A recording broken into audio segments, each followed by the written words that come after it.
আসসালামু আলাইকুম আরহামতুল্লাহি ওবরাকাতুহু।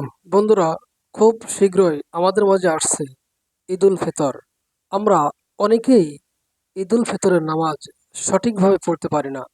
আমি অধিকাংশ জায়গায় দেখছি ঈদের নামাজ এবং জানাজার নামাজ অধিকাংশ মুসলমানের ভুল হয়ে যায়।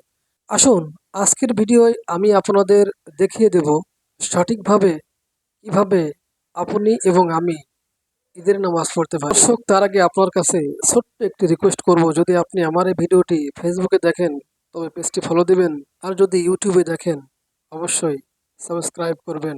চলুন, কথা না বাড়িয়ে আমরা শুরু করি আজকের ভিডিও।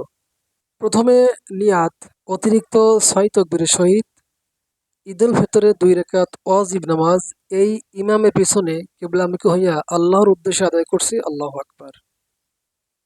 এরপরে আপনার প্রথম রাকাতে ৩ তাকবীর, দ্বিতীয় রাকাতে ৩ তাকবীর। প্রথম রাকাতের যে ৩ তাকবীর, সেটা প্রথমে ইমাম সাহেব আল্লাহু আকবার বলে হাত বাঁধবে, এরপরে সানা পড়বে। প্রথম তাকবীরে আল্লাহু আকবার বলে হাত বাঁধার পরে সানা পড়বে।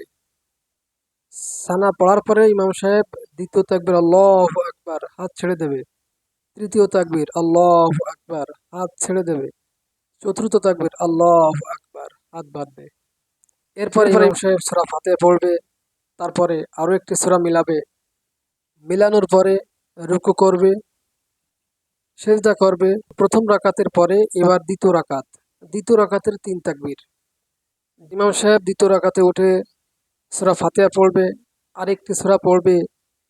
ঠিক রুকুতে যাওয়ার পূর্বেই আল্লাহু আকবার, হাত ছেড়ে দিবে। দ্বিতীয় তাকবীর আল্লাহু আকবার, হাত ছেড়ে দেবে। তৃতীয় তাকবীর আল্লাহু আকবার, হাত ছেড়ে দেবে।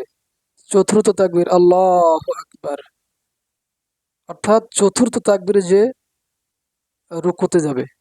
এখানে একটা বিষয় লক্ষণীয়, প্রথম রাকাতের যে ৩ তাকবীর সেটা আছে প্রথমে, আর দ্বিতীয় রাকাতের যে ৩ তাকবীর সেটা আছে রুকুর পূর্বেই।